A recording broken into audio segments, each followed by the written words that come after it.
One of the questions that I asked myself in the George Floyd murder and that conversation was, where do we go to grieve?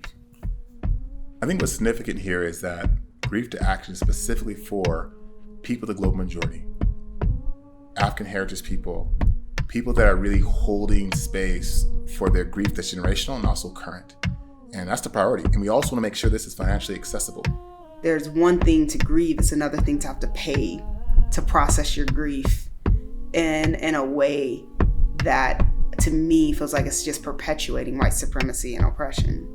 It's the only location I know in the United States where African heritage folks are owning the property, have control of the thought process, and that center natural building as a part of the grief experience. Grief is something that is for a lifetime. It's going to be processing for a lifetime. And so the goal is to create community around it. What actions do we want to do to continue to reduce the oppressive structures that even bring this grief to begin with? So there's two major pieces that we're raising money for. One is making sure we have infrastructure. So we're talking about, wells, agriculture infrastructure. In the second phase, we like to build what we call Earth 1 or Earth 2. You can go to CalEarth.org and look these up.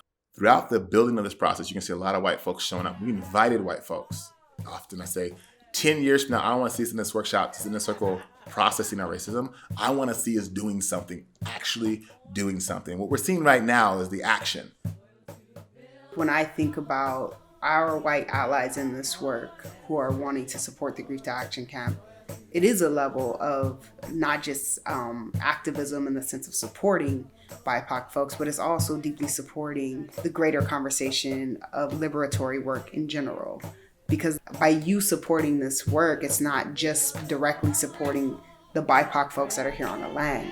What it's also doing is helping you ground into the level of accountability, the level of commitment to this work that you're wanting to show up in. And that's not necessarily just pinpointed on how much money you can give. It's also pinpointed on what work are you doing as you're thinking about giving that money.